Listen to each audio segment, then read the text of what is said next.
Hi, and welcome to Dream Talks. Super excited to introduce you to our guest today. This is an amazing woman that I met on a trip back home, a friend of mine, and she's just absolutely incredible. She's a serial entrepreneur.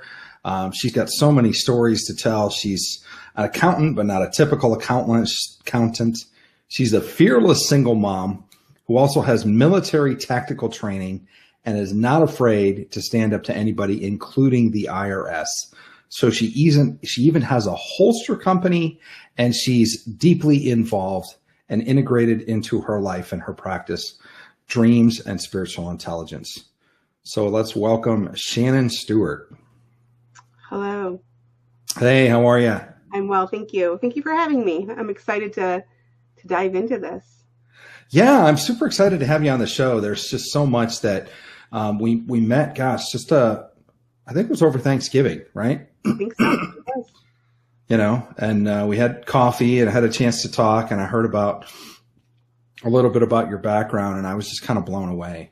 And the stuff that we're doing in spiritual intelligence and in the dream world and all of this. And, somebody said that, man, you need to meet Shanyn. And I'm so glad that I did.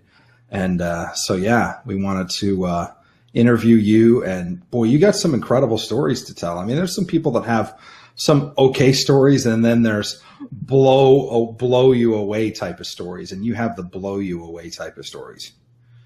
Definitely. The Lord has put me into situations where He has gifted me to actually be used in those situations. I saw a meme on Facebook the other day, and it said, you're being prepared for what is coming in your life. And I thought, oh goodness, if that's the case, I've already walked through some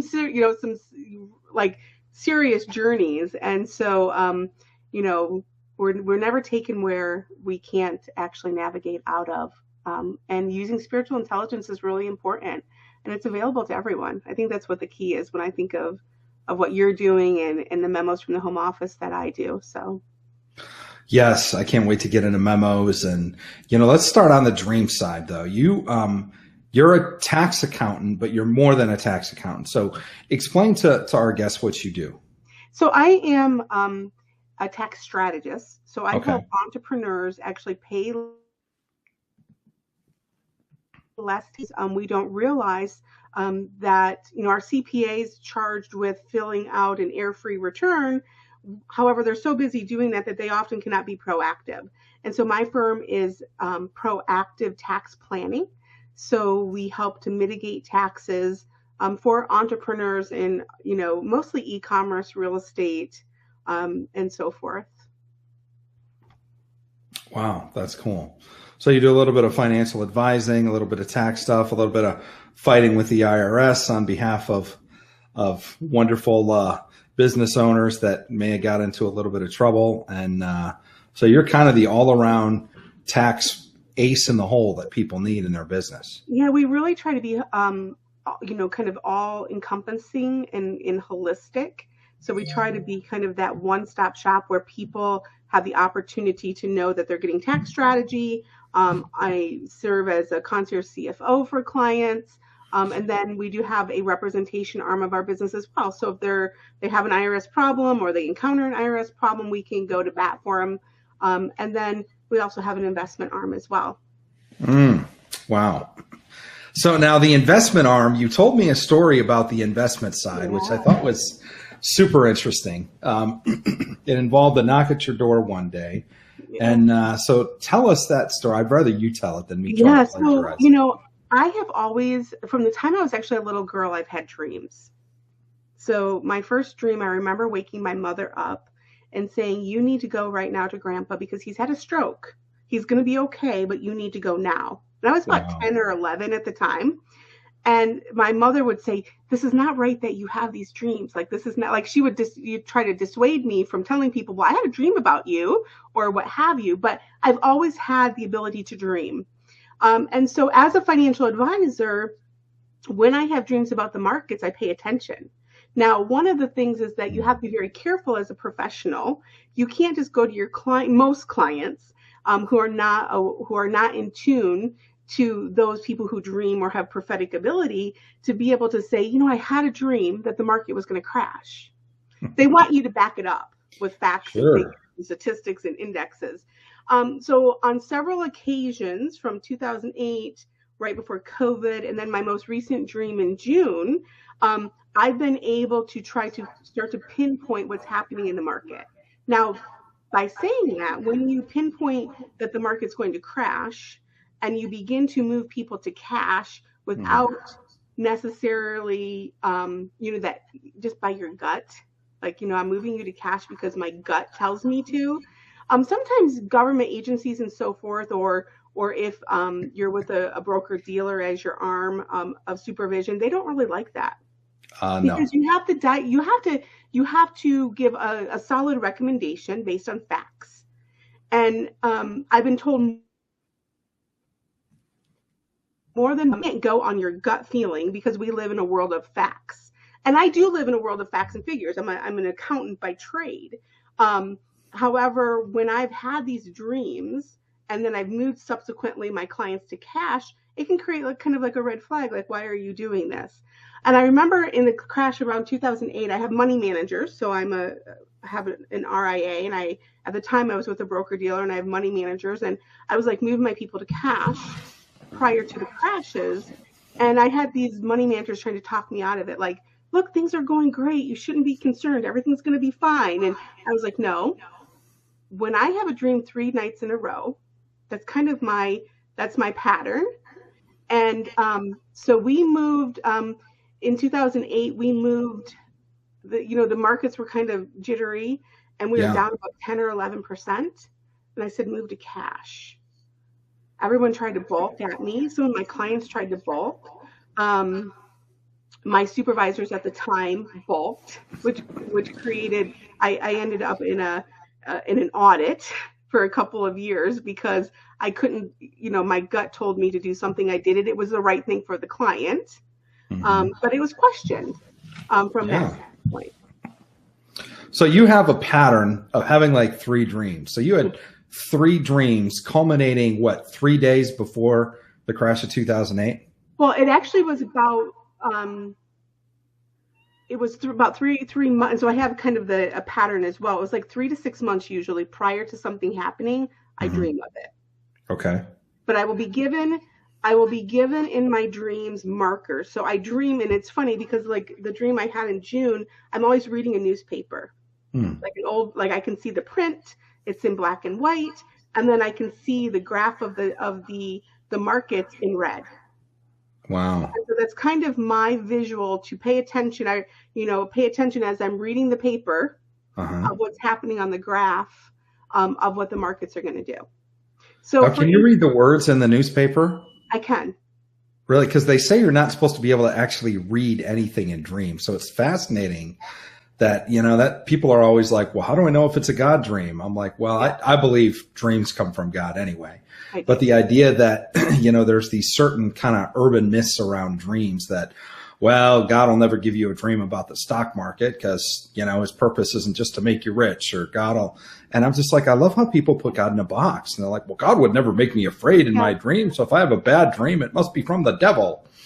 But so this is a dream about the stock market. You're reading a newspaper. You can read the print and you see an actual graph. Is this like the Dow Jones or the New York Stock Exchange? What is it? It's the overall markets in general. Okay. What's really cool about, backing it up, because after my whole 2-year audit that I went through, with the wonderful government agency, I was like, okay, whenever I started to have a dream, I wanted to back it up. And so one of a friend of mine, who actually I was featured in one of his books, he started taking what I was saying prophetically, and he has a client that is one of the leading data researchers in the world. I think he's actually in Great Britain, and he started taking the things I was seeing in the newspaper and lining it up statistically and factually with data to see if what I was dreaming was even probable. Wow. And he was able to take what I was seeing in my dreams against probable data, and there was like a 95 to 100% accuracy in what I was seeing could actually play out, and they were statistically actually predicting in some research that I knew nothing about that actually could take place. That's crazy. Yeah. So, it's amazing. First of all, I mean, God speaks to us. Mm-hmm. And dreaming is just one of those mechanisms where the voice of God, when our subconscious mind goes to sleep, can actually filter through. And so I think that all dreams are from God. I mean, good dreams and bad dreams. I mean, Amen. If we look in the Bible of the warnings that God gave in dreams to his followers, I mean, how many times did he actually, warn people in a dream? Yeah. I mean, the first dream, the dream of Abimelech, the king, this is a human trafficking king that God says, I'm going to kill you, your family, and all your people unless you give this guy his wife back. That wasn't a pleasant dream. I mean, the guy woke up thinking of impending genocide on his whole entire people. But he had the hope of knowing that he had a remedy of how to fix it. But yeah, I think it's so funny when people are like, well, this dream made me uncomfortable, and this dream this, and this dream that. And one of the things that I teach is the idea that what I call no nightmares. That all dreams, I believe exactly the same way that you do, that all dreams come from God. We've searched the scripture on every single dream, done a Bible study on every single dream in the Bible, and looked at every verse on dreams. And there's absolutely nothing biblically whatsoever to indicate the idea that dreams can come from the devil, or they can come from eating a piece of pizza, or from our soul, or whatever. Yeah.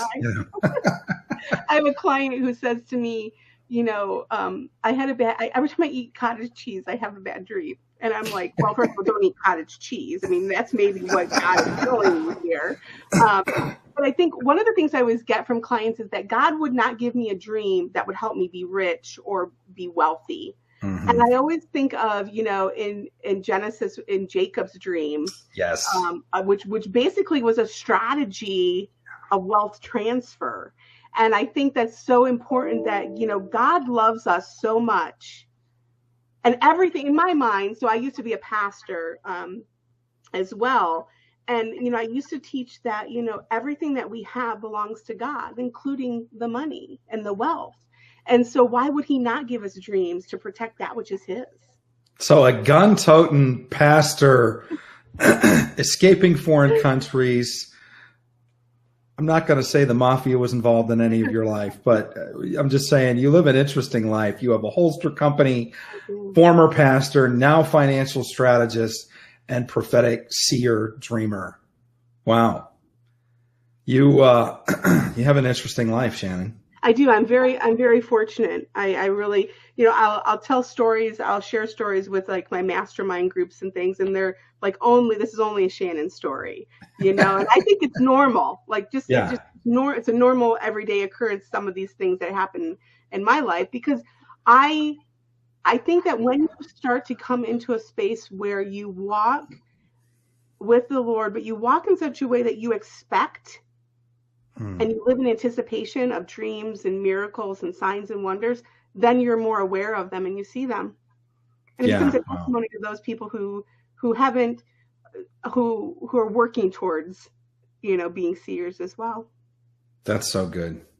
That's so the dream you had about like the crash of 2008, you're reading a newspaper, you see the graph, it's going down.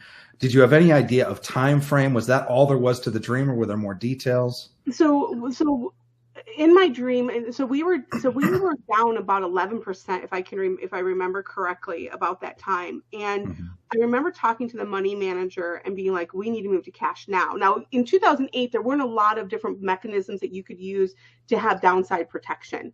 So cash was like the only place we really could go.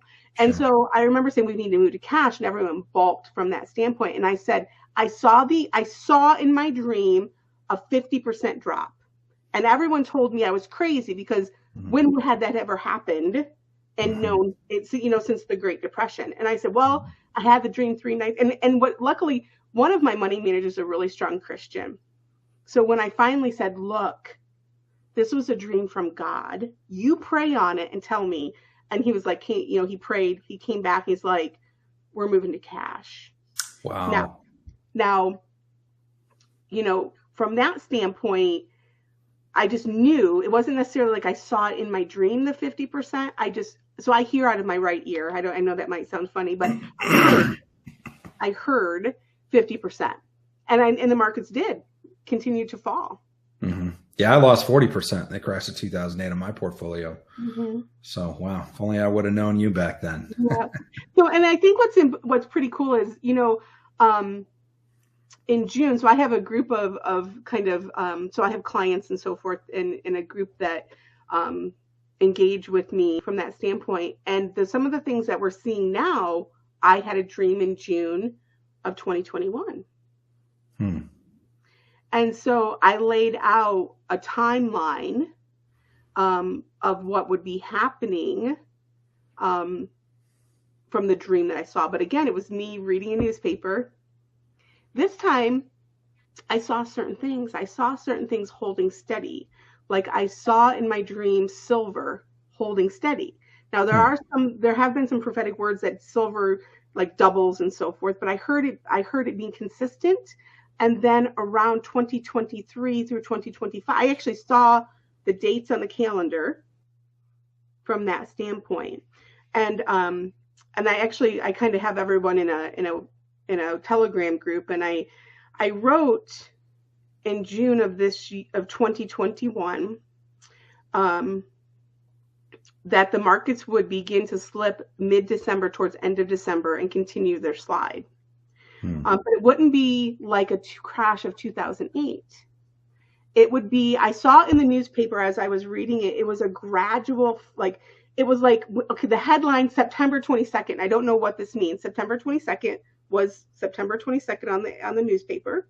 And it said, markets fell continuously. So we were looking back over the year, and it wasn't a huge crash, but it just was a small, like an erosion of gains. Like we had given up all of our gains of 2021. And September 22nd was the date that was on that newspaper. So what I continued in my group as my timeline, I said, I read the article and it said commodities will continue to grow in value through 2025 when you should be in a safe place by this time. Between 2025 to 2027, you should consider safety as your mechanism for all things. 2030 to 2031, the U.S. and world will experience a financial meltdown that will last 7 years. I'm looking back in the paper over those 7 years. There will be depopulation and markets around the world will be unsteady and crash. And of course, I always say you should pray about this because the Lord will speak to you as well. But that was a very 3 nights in a row in June of 2021. That was the dream that I had. So we began, my money managers and I began to strategically put together portfolios that would weather 2008. And we have started, people are in positions of those that were concerned, because there's always some clients who don't, they're like, we'll ride it out, we'll ride it out. But most of my clients have moved to positions that will weather a storm. Wow. That's crazy. That's amazing. I love that. Cool. I would love to get a copy of those dreams if you have it, if you're able definitely. To I can send those over to you. Yeah. There's a pastor named Dana Coverstone that had 2 dreams in the middle of June of 2020, and they were all about what's happening. And, through everything of 2020 and into the election and all of that stuff. And I did a 38-page dossier on 3 dreams. And they're all 3 dreams you could fit probably on 1 page. And God just spoke to me, keep digging, keep digging, keep digging. And it related back to just incredible things, that some of which we saw happen, and I think some of which is yet to happen. So I'd be fascinated to see. So the pattern with you is you get like a warning, like 3 to 6 months in advance. And then as it gets closer, you have the dream again. Is that how it works? I do. It's like, okay, it's a now moment. Like now is the moment. So like right around Christmas time, I was like, it's now. Like, let's move. Because I'd learned, because what would happen is I'd start to have the dream, and then I would tell my clients, look, I had this dream. And then they'd be like, oh, great. Here she is with the dream again. And we're 3 or 6 months out. Now, afterwards, they would be like, oh, she told us it was going to happen. But now I'm a little bit more like, okay, Lord, I've got to have credibility with my clients. So you need to tell me when the now moment is. I've asked the Lord, like, you need to tell me the now moment. I need further direction. I need further guidance from that standpoint. Yeah. Well, it's fascinating. Joseph interpreting the dreams of Pharaoh, those were economic dreams. And that's the first portfolio, or what we call dossier, in the Bible, where it's two dreams back to back that are interpreted at the same time to mean the same thing. And I always love when we teach, we talk about how he said the reason you had two dreams is because God says the matter is firmly decided and it will happen soon. And so I've had people that have had like 3 dreams, some people even 3 dreams in the same night. And they're like, John, what does 3 dreams mean? And I'm like, 3 dreams mean the matter is imminent.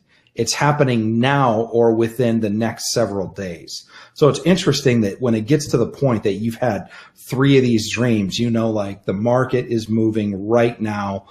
Put your money in a different place and prepare for what's coming. Mm-hmm. And I even have, now I actually have a Buddhist billionaire who lives out of the country that I am one of his advisors. We meet on a weekly basis just to guide him in business and in the markets. So let's just tell the people you meet with him weekly to give him a prophetic word, but he doesn't call it a prophetic word, right? He doesn't. No. So this is the whole idea of memos from the home office, which when we first talked, you mentioned this book, Memos. I bought it that day, and I think I finished it that day or the next day. It's a really good read. It's amazing. And tell people the idea of memos from the home office. So memos from the home office are simply a way that God speaks to us. So it's basically, it's not like a memo is not a crystal ball. It's guidance. It's insight. Oftentimes, we have in our own, I think everyone experiences that gut feeling, or they feel like they have a knowing. Well, a memo is just when I actually am working with a client. And it could be, oftentimes we call them expert memos, because oftentimes we're working on business, taxes, that type of thing. But basically it is a way that that I listen for them on behalf of them, and what Father God has to say for them and for the situation that they're in. But it's not a crystal ball. It's not like I'm not a psychic. I can't tell the future, but it's just listening. Mm-hmm. It's listening for them. And guiding them of what I believe, God is saying for their business, for their life, and so forth. Now, who came up with the idea of memos from the home office? So Perry Marshall, who is a friend and an internet guru. He, if you Google him, he is a marketing guru. He was, wrote books, the 80-20 of Google AdWords. 80-20 of Facebook. They just revised that recently with Mark Ingalls and Bob Rigneris. But Perry Marshall started years ago. He had a prophetic word, and he's an engineer by trade. And that kind of led him down a rabbit trail. So within his organization, his marketing organization, he offers call-in sessions where people can come in and actually get a memo. So that you get on a call, you're in a queue line, and you give your name, and he has people who give memos. So they'll say, okay, John, this is what we're hearing for you today. So out of that, I became an expert memo giver. So people would enroll with him and be funneled to me to actually have expert advice from a business standpoint and a memo standpoint, because oftentimes memos that people give are not necessarily related to business because they're not business. They don't see from a business standpoint. So I give expert memos from a business standpoint for his organization. But that's kind of how it started, and it kind of grew. So he and his co-author, John Fancher, decided to put together a whole bunch of memo stories from all of our community of friends and community of their friends. And they created a book around our stories and around the path that Memos has taken through kind of the people that they know in what's called Planet Perry. So Now, this was the guy that got downloaded, what, the Google algorithm? Is that the guy that invented that? Yes, yeah. Yeah, so this guy is like top of his game, tech guy, business guy, just incredibly successful, who decided to get a couple of his friends together and write this book, the book about hearing from God. They call it Memos from the Head Office. Wow. I love it. I really enjoyed reading that book. It was really interesting because there was somebody else in that book that had already given me a prophetic word, and I was pleased to find that they were in the book. So not only did I know you, I knew somebody else too, but that was really cool. Wow. Now, dreams have taken you all over. Mm-hmm. Like you mentioned something that happened that was an interesting story about China. Tell us about the China dream. So my dad, because of the love of a woman, married a woman from China, and they moved and retired to a little island in the South Pacific that's in China territory. Mm. And my dad was my best friend. We talked every day, 7 o'clock, we would Skype. But in October of 2014, I had seen him in June. So every June we had spent with him for the 14 years. And in June of 2014, I had a dream. And in my dream, I was told that my dad was going to die. In fact, it was so startling that I woke up. I kept, again, 3 nights in a row, I had the same dream, and my dad had died, and I wasn't there. And I was like, and if you know me, I was like, not on my watch. Like, this is not happening. So after having the dreams, I said to my father, I said, what's going on? I had a dream, and he says, I'm going to be dead before I see you again. And I was like, excuse me? And he goes, I'm going to die before I'm 65. And he was turning 65 in November of 2014. And I was like, no, you're like, again, I was like, not on my watch. Not on my watch. So I prayed, and the Lord said, you need to go to China. In fact, the dream was go to China. Go to China. You need to go to China. And so I moved everything around. And so the dream was so startling is it prepared me. It said, prepare not to come home from China. Mm. So I was a single mom. I had little ones. So this was 2014. So my son would have been 14. My daughter would have been 10 at the time. And I prepared my will, my trust. I told my mom like where the assets were, where the safety deposit keys were. Like, I literally did not think I was coming back from China. Wow. I got on the plane. I kissed my kids. And I didn't say it directly to my kids, but I said to my mom, I said, in my dream, I was told not to prepare to come back. Mm. So you need to know that I've got to go save my father. So my father was not a Christian until 2000. I had the privilege of baptizing my father. Oh, wow. And I just knew like there was something so dramatic that was going to happen. I'm sorry, I'm tearing up even now talking about it. But I knew in my dream, the Lord told me to go. And so regardless if I wasn't coming back or not, I had to obey the Lord, period. Wow. So I went. So I went to China, and so I landed, and when I saw my father, so I'm a seer. So I saw my father, and I saw like the spirit of death. Like I saw it looming. And so that was it was around Thanksgiving time, I think. So November, because it took me time to get, you don't get an easy visa into China. You've got to kind of jump through some hoops. Right. Then on December 5th, my dad and I had just come from the doctors in the morning who gave him a clean bill of health. And he and I sat down. I was in the kitchen cutting up a pineapple, and he said, I don't feel so good. I turned around like, what's wrong? And as soon as I turned around to look at him, I saw him go head down, and he died at the kitchen table. Oh my gosh. So I lifted him up, of course I lifted him up, and you kind of hear that death rattle, and I started CPR right away. So it was about 9 o'clock in the morning. Huh. We were still working on him at 3 in the afternoon. No heartbeat, no breathing. In fact, on the ride to the ambulance, I actually saw his spirit leave his body, and I was ticked.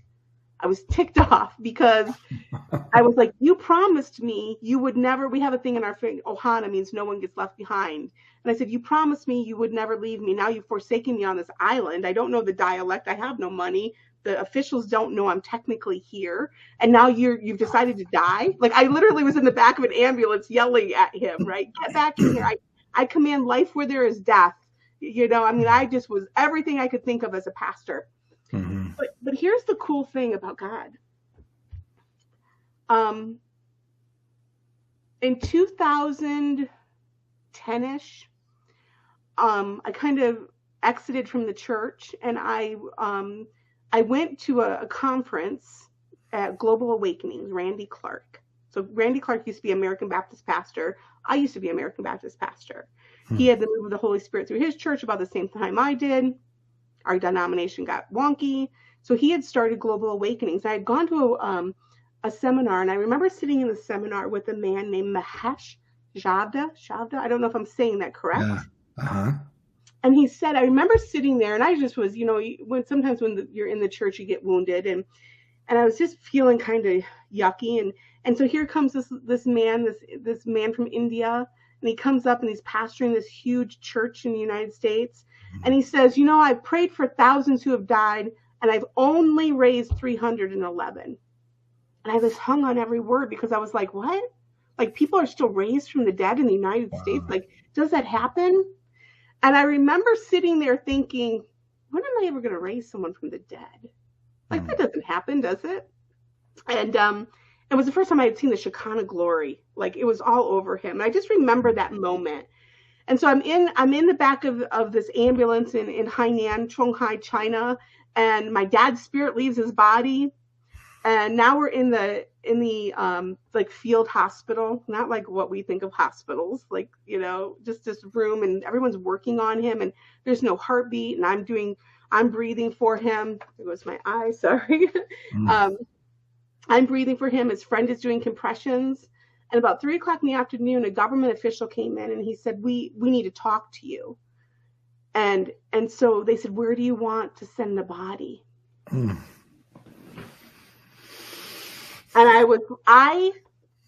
I cried out in such a way. I cried out in a tone that I'd never heard come out of my body before. It was almost like what I imagine when they say when Jesus was crucified and the veil ripped. Mm-hmm. It was such a cry that came from the very depth of my soul. Mm. And when it happened, it was like it shook the room. Like everyone stopped. And when I sunk to the floor, we heard him go, and there's beep, beep, beep, beep, beep. Because I just remember crying out, I command there to be life. I said the same, and I remember the same spirit that raised Jesus from the dead dwells within me. And now I command life where there is death. And I screamed. And he came back. Wow. It all started with a dream. All started with a dream. Wow. So, and then it was a journey to bring him home, to get him off the island. And we had 9 glorious months with him. He actually was able to reconnect with my brothers who he was estranged from. He reconnected, and they built a bond, and he got to say goodbye to family members and deal with some things that he needed to deal with before he eventually transitioned again. Wow. That's amazing. Mm-hmm. What a story. I'm not crying, you're crying. Wow. That's really cool. Yeah. Well, that brings us to the next part. I mean, it's just like wave upon wave of stuff that's happened with you and that God has warned you about or told you about or given you intel on. Man, I want us to talk about the story of your brother. Yeah. And what happened there. Yeah. So, and that even fits into the memos from the head office too. It does. Doesn't it? Yeah. So I've had several. So my little brother, Bryce, 20 years younger than I. So I kind of was more like a mother figure than a sister figure. And, my brother was very entrepreneurial. I was trying to train him to come into work for my business and so forth. But, and we talked often. And all of a sudden he just disappeared. Hmm. And it was weird because,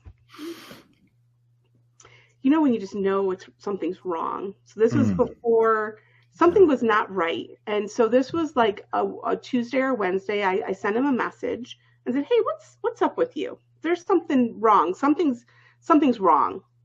And he was like, hey, it's cool. I'm good. I'm like, I don't think so. What's wrong? And I didn't get really a reply. On a Friday evening, my brother came to me in a dream. He sat on the edge of my bed and he told me he was gone. He told me he had died. In fact, he told me he was murdered. Told me who murdered him. Gave me the name. He told you who murdered him? Yes. Gave me the name. Told me to tell the detectives to look in the trunk of his car for the blood. He's like, they're going to say it's a drug overdose. It's not. Tell the detective to look in the trunk of the car at the blood. And they dumped my body. Him and her dumped my body. Well, he became a missing person. You know, we did everything we could as far as flyers and radio and newspapers. Now, how many days had he been missing when you had the dream?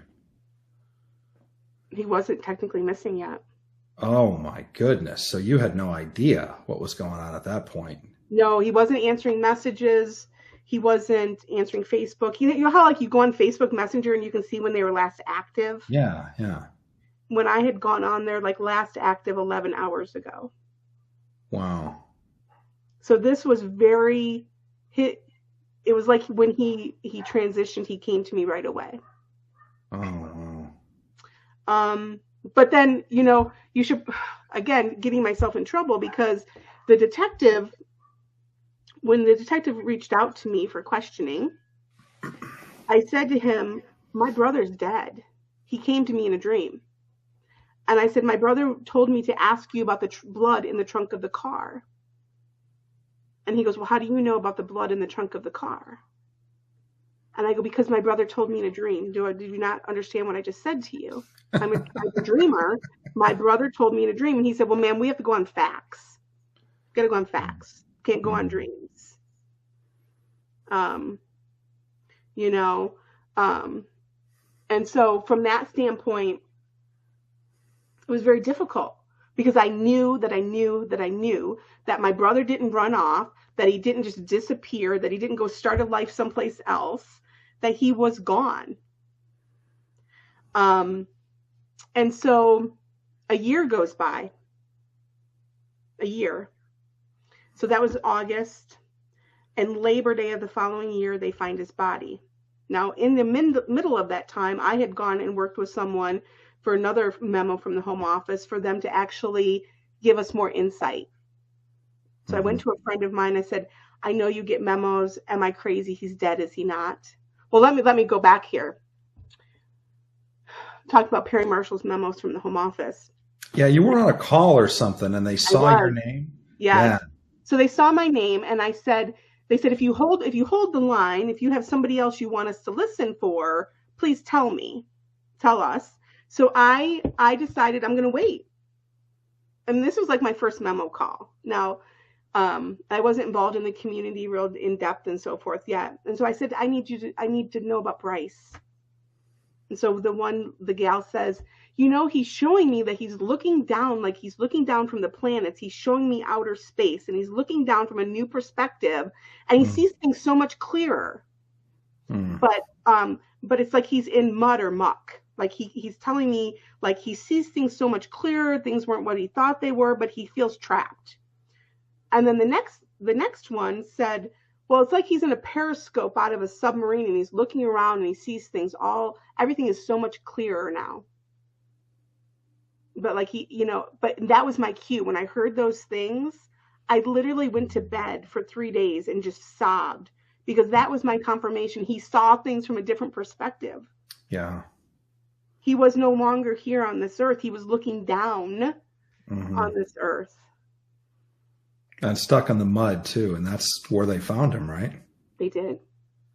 He was buried in a shallow grave, in like a really like a river, like, you know, like as you come, well, you're from the area, so near Detroit River, there's like marsh area on the Windsor side, and there they found him there.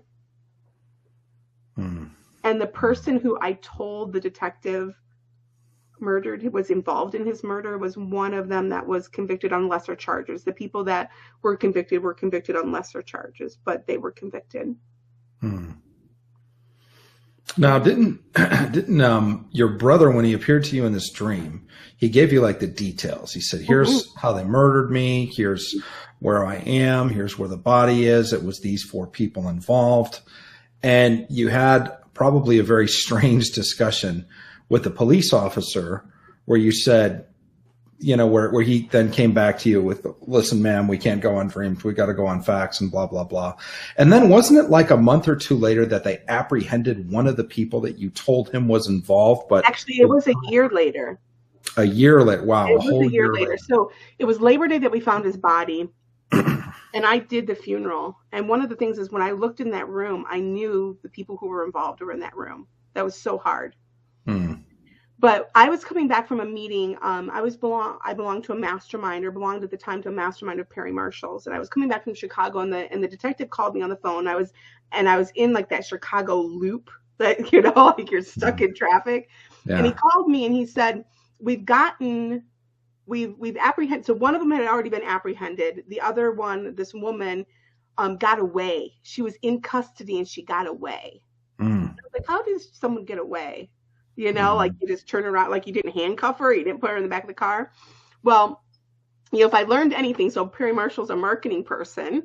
And so I learned enough about Facebook ads to actually know that we could target where this girl was. So I said to the detective, where is this girl? And he told me the town. And I said, have you tried social media? Like, let's put it on social media. And again, Miss Stewart, that's not how we operate. Like, we can't use social media to catch criminals. We've got to like go by the book. And I was like, I was ticked. So I had a little bit of fiery. And so I was like, well, you know what? If you won't do something about it, I will do something about it. Now, is this when you pulled over and you prayed and God said? God was like, because first of all, I'm not a marketer by trade. Like I have a marketing team. Yeah. I know enough to be dangerous. That's the extent, like, right? Yeah. Like I know about like cost per acquisition. Like, I mean, like I'm getting the numbers. So I had my daughter with me and we pulled over to like one of those little things over the Chicago roadway where like, it's like a little rest stop.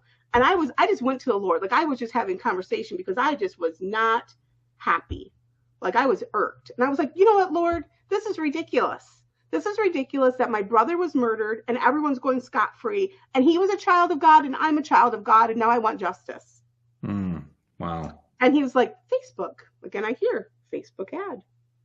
And I'm like, I've never done this. You know? So in my car, we did a Facebook ad. And Perry Marshall had taught in one of his classes somewhere along the line how to do like the geographical, like create your lookalike market. And if you have the zip code, you can like pinpoint it to the zip code and you can throw money behind it so that, you know, you might be paying $100 per click. But every time somebody in a certain zip code opens up their Facebook, they're going to see your ad. So I put up an ad saying so-and-so is missing. And I'm looking for this specific person, and I need anyone who knows where this person is for a reward to reach out. Wow. So what happened was some gal opened her Facebook who happened to be the aunt of the girl who was sleeping on her couch and said, I think I have your person. Now, weren't you on the road talking to the police officer, pulled over, prayed, and God said, she's in Ontario at her aunt's house in the basement, sleeping on the couch. Yep. And you told the cop, and the cop's like, we can't use this kind of information. We need and that's when you decided to use the geofencing around like 25-mile radius of the aunt's house. And didn't the aunt call the police and say exactly what did she say when she called the So police? basically, she's like, my niece is sleeping on my couch. Because then Just what you told the police officer. The detective was like, you're not going to believe this, but she was sleeping on her aunt's couch. I'm like, no kidding. Like, you're just like okay. I told you. You're just like I told you. And, but, God speaks to everyone. Mm-hmm. We can be trained to hear. Mm-hmm. Wow. So, yeah. Yeah. That's so good. And here's a picture of you and your brother. Yeah. That was actually taken at my father's funeral the second time he passed. So, yeah. Wow. It's so good that your dad was brought back to life and led to the Lord and brought back home and got back together with your brother. And wow, it's just so interesting in the midst of tragedy, like how God has just weaved, a tale through your life using prophetic words and dreams and spiritual intelligence. I mean, it's absolutely amazing what he's done in your life. It is. And I always think people are always like, wow, what a journey. But God never promised us that it's going to be easy. Mm-hmm. Look at the characters in the Bible. Mm-hmm. They didn't have it easy. But we can have confidence that even today there are still miracles that we can still walk with spiritual intelligence, mm-hmm. And navigate the world that we live in a little bit easier. Wow, that's just amazing. That's incredible. So this is your life. I mean, this is kind of, you do a lot of really cool stuff, including multiple companies and advising people all over the world and tax strategies and all of that. But God, in the midst of it, whether it's family, whether it's personal situations, whether it's hearing God for somebody else, God will give you dreams and he will speak to you. He will whisper in your right ear. Mm-hmm. So you're hearing right. Yeah, correct. That's amazing. That's amazing. Well, we have a listening audience that is absolutely passionate about hearing from God in dreams. But even beyond that, most people that hear from God in dreams also hear from God either word of knowledge or in the prophetic of some sort. Mm-hmm. And so people are always asking, like, how do I because people are having dreams about human trafficking, or they're having dreams about like the geopolitics or what's going to happen in the country or different people. And they're always wanting to know, like, what do I do with this information? Or what's going to happen with this information? Or how do I train myself to hear better? So what would you say to somebody that says, I really want to hear like you hear, and I want God to speak to me in a way with such clarity that you do? So again, this is something that Perry Marshall taught me, is something called Renaissance time. So every morning I wake up and I spend my quiet time doing prophetic journaling and just listening. So listening is a skill that we gain. So it's not just something, I hate to say it, but I feel like we have to put the work in. We have to make the time to get quiet and to listen and to ask the Lord, what is it that you're showing me today? What is it that you would have me to know? Mm-hmm. And then start to learn to discern your voice from his. And I do that through prophetic journaling. So I'll just write like, good morning, Lord, what would you have me to know today? Mm. And I just begin to write, to flow with whatever is coming to my mind. I also go to sleep with an intention oftentimes. Like I'll say, Lord, if I have a client that I'm listening for, Lord, I'm listening for Mr. Smith. What is it that you want Mr. Smith to know? And then I'll go to sleep. Mm. And then the Lord will tell me in a dream what it is that he has for that client. How often does he answer that same night when you have a question? Not always. I sometimes have to ask. Mm-hmm. I have to continue to, hello, Lord. Yeah. We got Mr. Smith over here who needs a word from you. Sometimes what I will hear is like, I've given him a word for himself.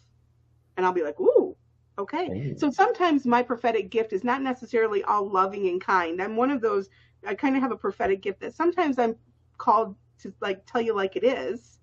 Mm. Like the Lord has said this and you've ignored it. Boom. Yeah.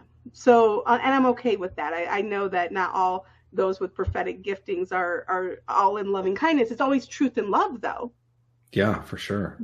Yeah. Wow. That's amazing. You know, I love that. So many people talk about it's intimacy, it's intimacy, it's intimacy. And it's almost like they think we have to earn our way into God's lap. And, you know, I was so driven as a business person, like I wouldn't slow down for nothing. It wasn't until God completely dried up everything in my life and said, nothing's going to work until you rest.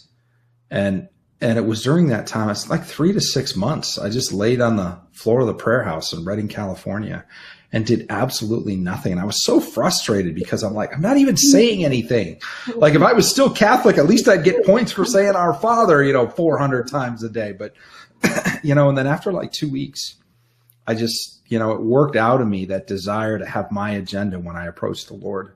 And it was just, what's on your heart, Papa? And I started getting open visions, and I started hearing strategies for city transformation. And suddenly I realized God is like super chatty. He's just waiting for the people that really want to listen. Yeah.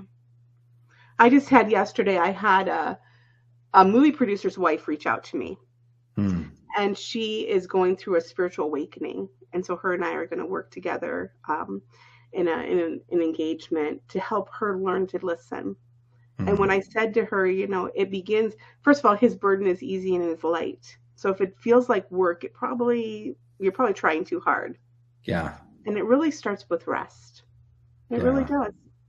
Wow. Because when I'm not rested, so I'm a workaholic. I admit it. I'm a go type A personality. But I know that when I'm not rested, I'm not hearing as well. Wow. I just know that about my walk with the Lord. So I have to go and I have to just be, you know, get off the social media, get off the phones, get off the computer, and just spend time with the Lord. And and I don't know about you, like I definitely have been in places that are thinner in my mind, where it's easier for me to connect with the Holy Spirit. Yeah. I think that's important too. Find a place that you can cultivate the Spirit. So like in my house downstairs, we play Christian music all day long. In my offices, it's always going. We always want to create an atmosphere where the presence of the Lord, the presence of the Holy Spirit is always welcome. So you play worship music and you just kind of keep your sacred space sacred, huh? Definitely. Wow. I love how, you know, so many people, at least I used to, my quiet time would consist of, you know, a long list of, okay, God, here's the people that I need you to touch and bless. And here's the things in my life that I'm concerned about, and good talk, you know, and wouldn't hear anything and wonder why, I wonder why I'm not hearing. And then when it just became, you know, I had a phrase that actually I feel like God gave me during that time of really learning deep rest. And the phrase is, I came into your presence seeking to find answers. And I stayed until the questions no longer mattered. Amen. Yeah, that's excellent. And I love that, how you get up in the morning and instead of, here's my list of people I'm going to pray for, you just pull out your pen, expecting to hear from God, and say, what do you want to tell me today? That's so cool. And at night too, you do that. We teach people, why don't dream? I'm like, do you ask for dreams? Well, you can do that. Well, yeah. Like, do you write your dream down when you get them? Well, you know, I know what dreams come from God. Okay. So it's got to be so vivid that he's got to slap you upside the head with a 2x4 for you to think it's significant. What if you wrote every single thing in a dream down? Everything. Even if it's just, I've had people wake up and hearing one word, and it's been an entire study on their identity and destiny that a stranger who didn't know anything about them was able to unpack, or 5 numbers in a series. And they're like, I heard 50366. I have no idea what it means. And God showed us 4 different things that it meant that all culminated into one story. And it was about the combined federal code. And I mean, it was crazy, the kind of stuff that God will show you if you're willing not only to listen, but to search it out. And that's exactly what you... Yeah, and I think that's the key there, because sometimes you'll hear something and you'll not know what it means because it might be for someone else. But if you're in a community of people that you can share that with, oftentimes I found that the Lord, like something like that, well, what does that mean? Well, you may not know, but someone who you're in community with may hear the rest of the story. Wow. That's so cool. Well, we're going to include your information below when we post this. So if people want to get in touch with you, they can. Also, again, the book is Memos from the Head Office. I got it on Audible, but you can get it on Audible or Amazon or anywhere books are sold. When are you coming out with your book? It's in the works. You have so many cool stories, and I know we just barely scratched the surface on some of the high points of the more dramatic things. But if you wanted to leave us with a closing thought related to spiritual intelligence, hearing from God, or dreams, what would it be? I think that it's about, if you want to be able to hear, to dream, to have memos from a home office, it's all about getting into the habit and cultivating a lifestyle of listening. That's so good. Cultivating a lifestyle of listening. I love that. So cool. Wow. Well, thank you so much for taking the time to be with us today. We sure appreciated having you. And I just appreciate who you are and what you're doing for so many people around the world. And wow. All right. That was Shanyn Stewart. She's just incredible. We're so excited that she could be here with us. And let that inspire you and encourage you to want to seek to hear the Lord more clearly, both in visions and dreams, in words of knowledge. Just listen to him, expectant of what he's going to share with you. And we have some resources too. If you're looking to want to hear deeper or to get deeper into what we call spiritual intelligence, watch this, and we'll see you next time here on Dream Talks. This morning I had a dream about a vacation and a sunken key. I could see and smell the ocean, and as I was floating on the water, I felt a warm presence. There was a man in scuba gear who beckoned me to follow him. He led me to a key laying on the ocean floor, and then when we were on the shore, he gave it to me to keep. Then the scene changed, and I found myself in a tent, and the brand name really stood out to me, Ripen Tents. As it grew dark, the stars started swirling, and I saw a neon yellow sign in the sky that said, "Revive All." I woke up so moved by God's presence that I had to write down my dream. Then I typed out the key symbols, the way I learned in the dreams course. I asked the Holy Spirit to help me interpret them, and he opened my eyes to the meaning of the dream. Jesus was showing me that the key to unlocking his mysteries is found by making him my highest priority. I need to dive deep and recommit to time with him, including practicing the gifts he's given me. He's calling me to the secret place to camp out with him and to learn to trust him on this journey without being afraid of where he might take me. I'm amazed at the way God uses dreams to speak to me.